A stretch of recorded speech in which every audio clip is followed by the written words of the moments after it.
नमस्कार प्यारे साथियों, आप सभी का स्वागत है आपके अपने YouTube चैनल मैथ्स वर्ल्ड पर। दोस्तों, आज हम लोग लूसेंट सामान्य विज्ञान का लेक्चर नंबर 15 देखने वाले हैं। ठीक है दोस्तों, आज के सेशन में हम लोग पढ़ेंगे सरल मशीन यानी सिंपल मशीन के बारे में। ठीक है, जो कि बल आघूर्ण के सिद्धांत पर कार्य करता है। तो दोस्तों, आज का सेशन बहुत ही इंपॉर्टेंट होने वाला है, क्योंकि यह सरल मशीन आपको सारे एग्जाम्स में आते हैं। इससे कहाँ से क्वेश्चन आते हैं, कैसे क्वेश्चन आते हैं, सारा मैं आज आपको बताने वाला हूँ। ठीक है दोस्तों, तो फिर स्टार्ट करते हैं आज का सेशन। दोस्तों, अगर यह वीडियो आप लोगों को अच्छा लगे, पसंद आए, तो एक लाइक और शेयर जरूर कर दीजिएगा। और अगर आप चैनल पे नए हैं तो चैनल को सब्सक्राइब कर लीजिए, क्योंकि लूसेंट सामान्य विज्ञान को मैं लाइन बाय लाइन आपको कवर कराता हूं। ठीक है दोस्तों, और RS अग्रवाल का नवीन अंकगणित को भी मैं हर एक क्वेश्चन को सॉल्व कराता हूं। ठीक है दोस्तों, तो फिर चलते हैं, देखते हैं आज का सेशन। दोस्तों, सबसे पहले हम लोग देखेंगे कि सरल मशीन क्या है, यह किस सिद्धांत पर कार्य करता है।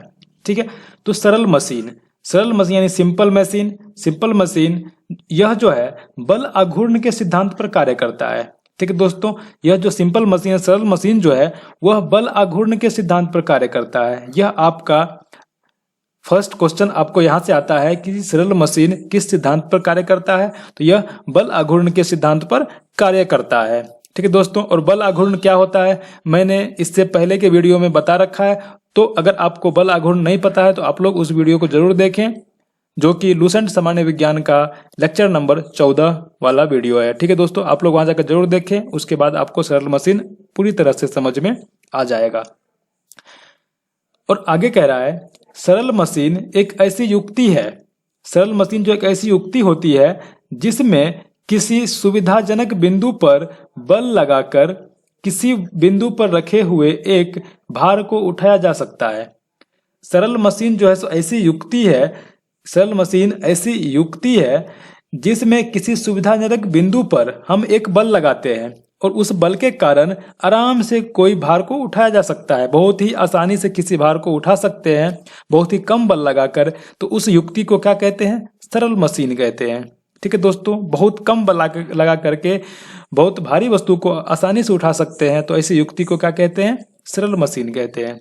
ठीक है, जैसे लीवर, उत्तोलक, ये सरल मशीन का उदाहरण है। घिरनी, पुल्ली सरल मशीन का उदाहरण है।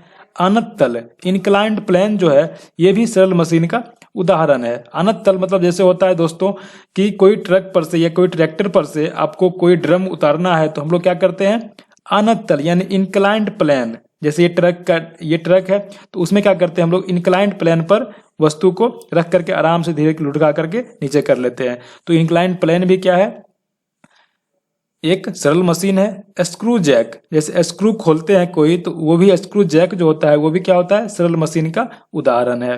ठीक है दोस्तों, अब हम लोग देखेंगे कि सरल मशीन द्वारा कम बल लगाकर अधिक भार उठाया जा सकता है। ठीक है दोस्तों, सरल मशीन द्वारा कम बल लगाकर, हमको बल कम लगाना पड़ेगा लेकिन भार अधिक उठाया जा सकता है।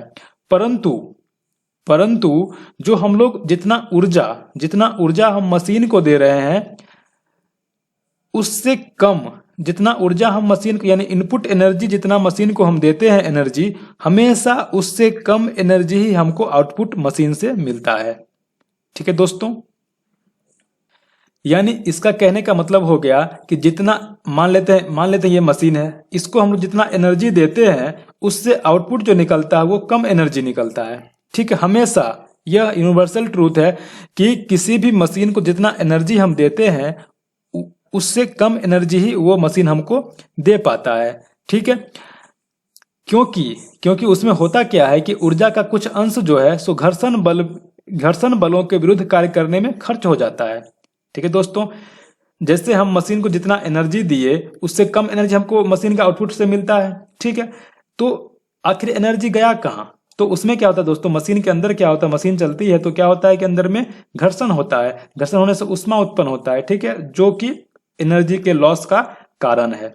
ठीक है दोस्तों, तो आगे कह रहा है, अतः मशीन जो है, मशीन की दक्षता यानी इफिशियंसी जो है, मशीन कितना दक्ष है वह हमेशा 100% से कम होती है। कभी भी कोई भी मशीन में जितना हम लोग एनर्जी देंगे उतना एनर्जी बाहर नहीं निकल सकता है। किसी भी मशीन को जितना एनर्जी देंगे उससे कम एनर्जी ही बाहर आउटपुट होगा। यानी किसी भी मशीन की दक्षता जो होगी, इफिशियंसी जो होगी, कभी भी 100% नहीं हो सकती है। ठीक है दोस्तों, आपको यहाँ से ऑब्जेक्टिव आता है कि मशीन की दक्षता, क्वेश्चन रहेगा कि मशीन की दक्षता होती है 100%, 100% से कम, 100% से ज़्यादा और इनमें से कोई नहीं। तो आपको मारना पड़ेगा उसमें 100% से कम। तो दोस्तों आखिर मशीन की दक्षता होती कितनी है तो वो हम कैसे निकालेंगे? मशीन की दक्षता निकालने का फॉर्मूला होता है जितना मशीन के द्वारा किया गया कार्य, जो मशीन ने जो कार्य किया उसमें हम भाग देंगे मशीन को हमने जितना ऊर्जा दिया, ठीक है, और उसमें 100 से गुना करेंगे तो मशीन की दक्षता निकलेगी जो कि परसेंटेज में आने वाला है। ठीक है दोस्तों, तो मशीन की दक्षता का फॉर्मूला है मशीन द्वारा किया गया कार्य बट्टा मशीन को दी गई ऊर्जा गुना 100। यह हमेशा 100 से कम ही होगा। ठीक है दोस्तों, हमेशा मशीन की दक्षता जो होगी वो 100% से कम होगी। ठीक है दोस्तों, अतः केवल आदर्श मशीन की दक्षता 100% हो सकती है। आदर्श मशीन यानी आइडियल मशीन की दक्षता होती है वो 100% होती है, जो कि असंभव है। लिख दिया यहाँ पर कि जो कि असंभव है।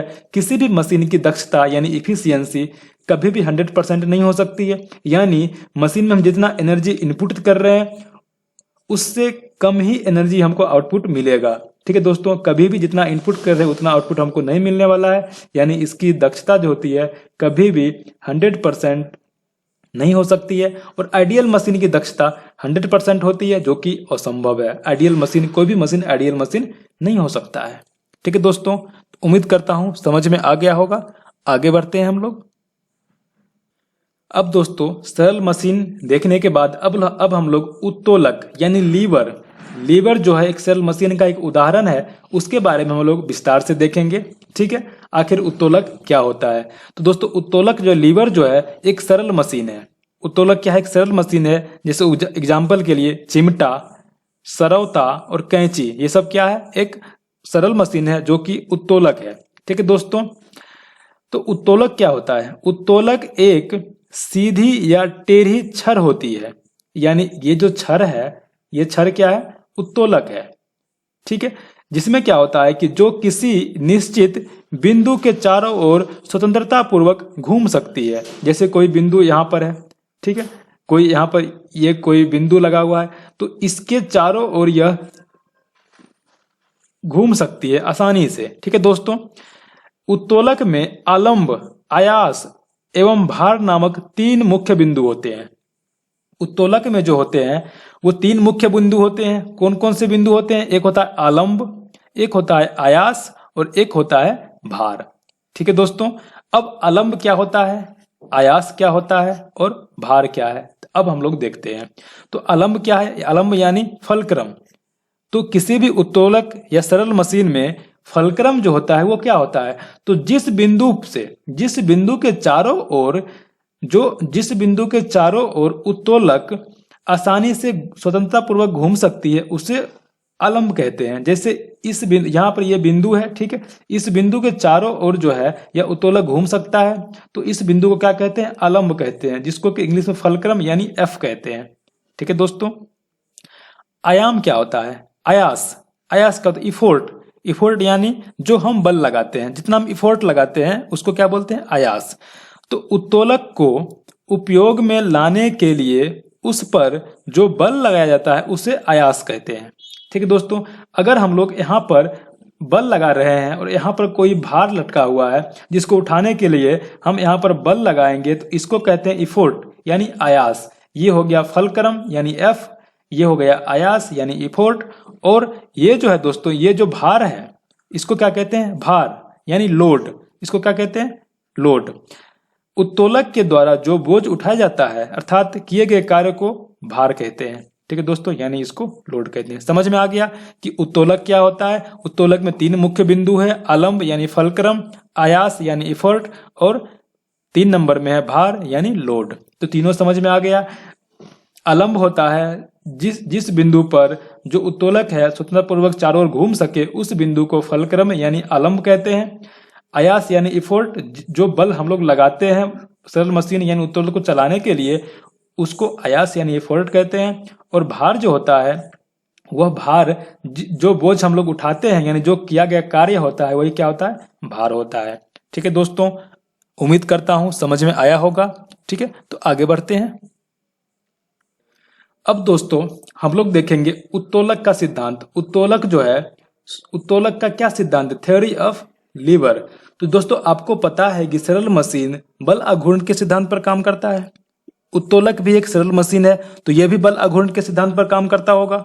ठीक है, तो उत्तोलक जो है बल अघूर्ण के सिद्धांत पर कार्य करता है। तो दोस्तों इसका क्या सिद्धांत है, तो आयास, आयास जो होता है यानी इफोर्ट जो है, यानी अगर हम 5 न्यूटन का बल यहाँ पे लगा रहे हैं तो ये इफोर्ट हो गया। तो आयास एवं आयास भुजा, आयास भुजा किसको बोलते हैं, फलक्रम, यानी जहां पर से लीवर स्वतंत्रता पूर्वक दोनों तरफ चारों तरफ घूम सकती है उसको क्या बोलते हैं, फलक्रम यानी आलंब बोलते हैं। ठीक है दोस्तों, तो आलंब और आयास के बीच की दूरी को इसको क्या बोलते हैं, आयास भुजा बोलते हैं। और आलंब और भार के बीच की दूरी को भार भुजा बोलते हैं। ये हो गया आपका आयास भुजा, और ये जो हो गया इधर भार भुजा। ठीक है दोस्तों, तो कह रहा है इसमें उत्तोलक का जो सिद्धांत है उस सिद्धांत में क्या कह रहा है कि आयास एवं आयास भुजा, यानी अगर आयास है 5 न्यूटन, आयास है 5 न्यूटन और आयास भुजा है 10 मीटर, दोनों का गुणनफल जो होगा भार एवं भार भुजा के गुणनफल के बराबर होती है।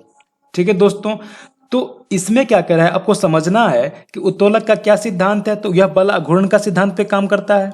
और बल अघूर्ण में मैंने बताया था दोस्तों कि जितना जिस बिंदु पर कोई वस्तु स्वतंत्रता पूर्वक घूम सकती है चारों तरफ, उस बिंदु से लेकर के जहां पर हम फोर्स लगा रहे हैं, उस फोर्स और उस बिंदु से उस फोर्स के बीच की दूरी का जो गुणनफल होता है बल अघूर्ण होता है। ठीक है, तो बल अघूर्ण, जितना दूरी ज्यादा रहता है उतना ज्यादा बल अघूर्ण होगा। ठीक है दोस्तों, और किसी भी वस्तु को घुमाने के लिए बल अघूर्ण काम में आता है। ठीक है दोस्तों, तो जितना बल अघूर्ण ज्यादा इधर लगेगा उतना ही ज्यादा भार इधर हम उठा सकते हैं।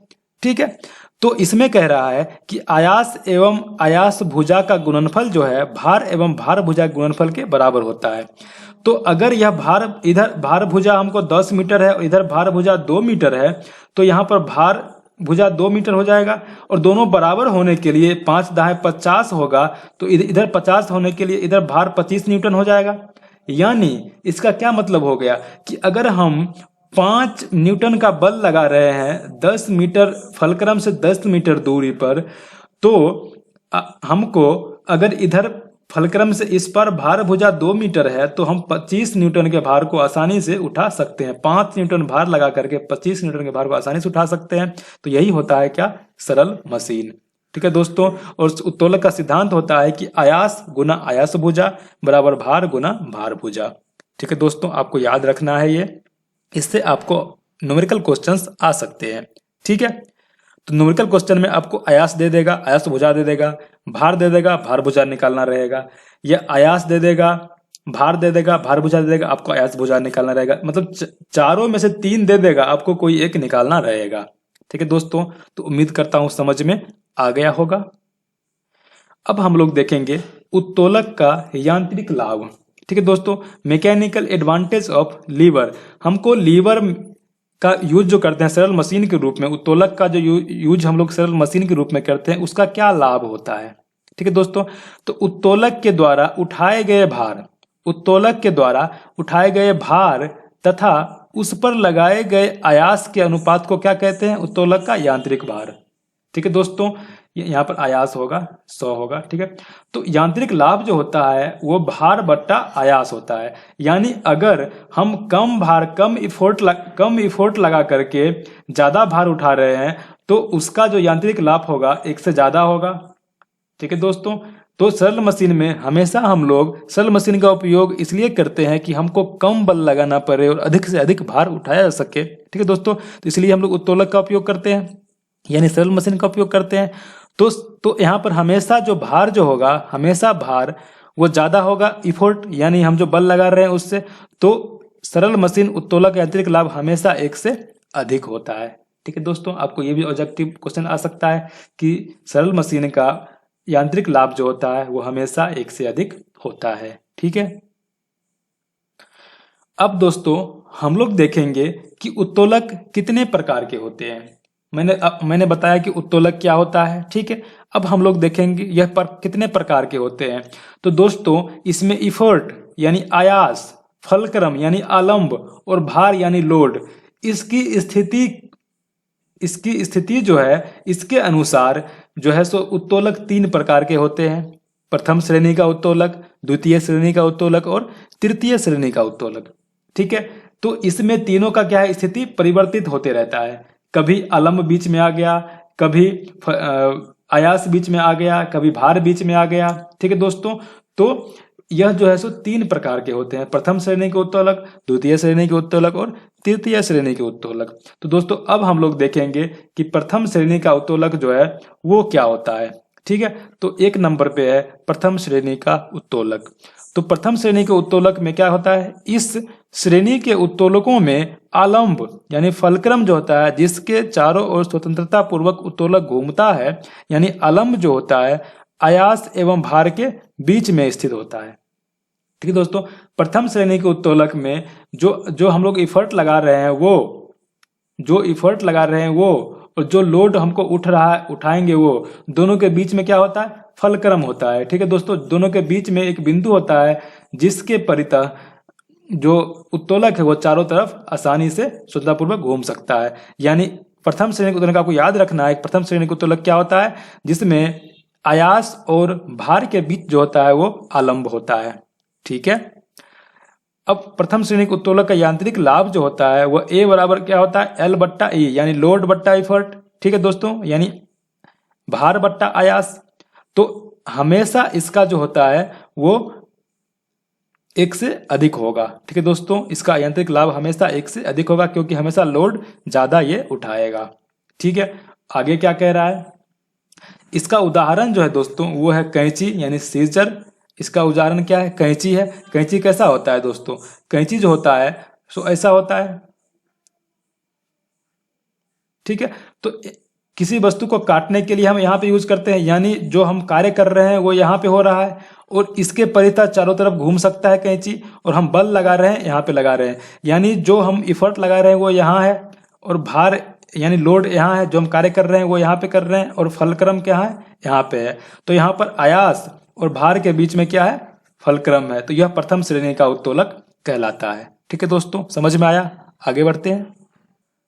अब हम लोग देखेंगे द्वितीय श्रेणी का उत्तोलक क्या होता है। तो द्वितीय श्रेणी का उत्तोलक जो है दोस्तों, इसमें क्या होता है, जो हम इफर्ट लगा रहे हैं वो, ठीक है, और लोड इसमें क्या होता है, लोड इसमें बीच में आ जाता है और फलक्रम क्या होता है, सबसे लास्ट में होता है। यानी फलक्रम और इफर्ट के बीच में लोड आ जाता है, यानी जो हम आयास लगा रहे हैं वो और जो आलंब है उसके बीच में क्या होता है, भार होता है।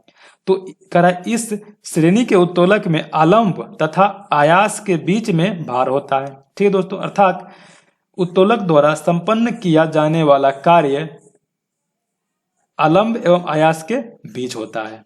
ठीक है दोस्तों, जो हम कार्य कर रहे हैं वो यानी जो लोड है वो बीच में होगा, एक तरफ आयास होगा और एक तरफ आलंब होगा।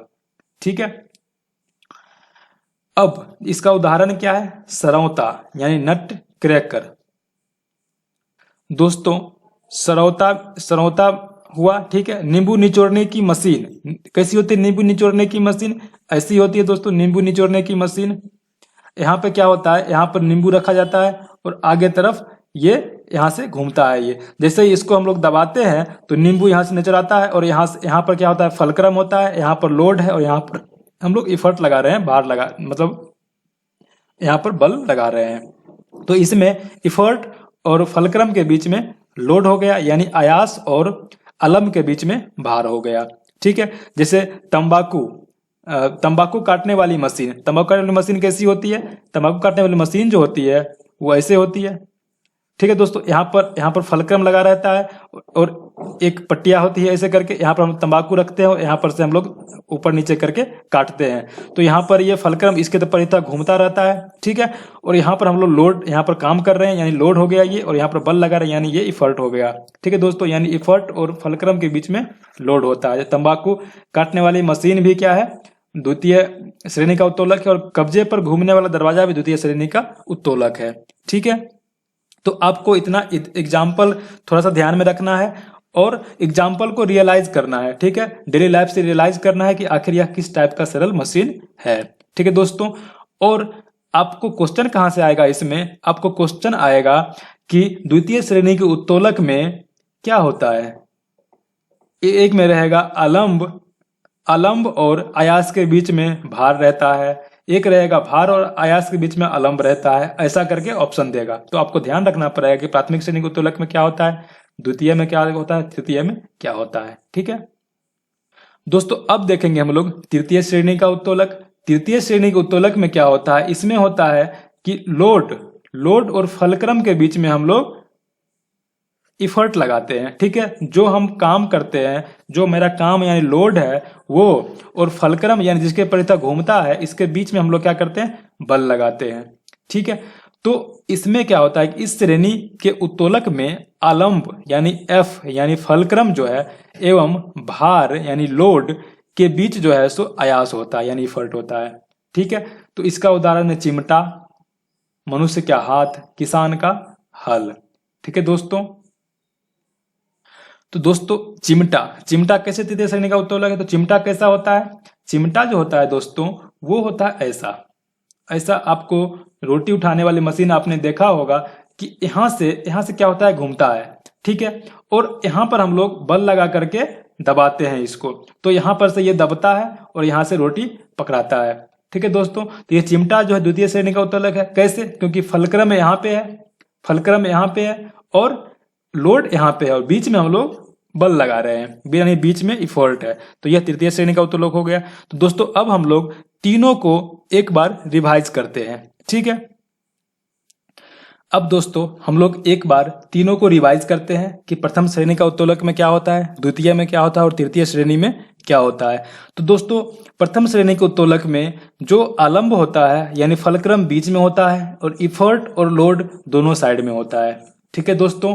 प्रथम श्रेणी के उत्तोलक में अलम्ब बीच में होता है, आयास और भार दोनों तरफ होता है, ठीक है दोस्तों। द्वितीय श्रेणी में क्या होता है, आप लोगों को याद रखने का एक तरीका मैं बताता हूं कि इसमें क्या होता है। जो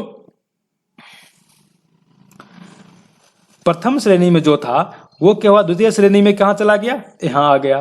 प्रथम श्रेणी में बीच में था, द्वितीय में यहां आ गया, यानी दोनों क्या होगा, इंटरचेंज हो गया। द्वितीय श्रेणी में क्या होगा, दोनों इंटरचेंज हो गया। आयास वहीं पे है और अलम्ब और भार जो है इंटरचेंज हो गया। भार चला गया अलम्ब के जगह पर, अलम्ब चला गया भार के जगह पे, ठीक है। यही हो गया द्वितीय श्रेणी का उत्तोलक। अब द्वितीय श्रेणी का उत्तोलक जो है दोस्तों, जो प्रथम श्रेणी का उत्तोलक था उसमें क्या हुआ। अब प्रथम श्रेणी के उत्तोलक में अगर हम लोग आयास और अलम्ब को एक दूसरे से बदल दें तो वह तृतीय श्रेणी का उत्तोलक हो जाता है, ठीक है दोस्तों।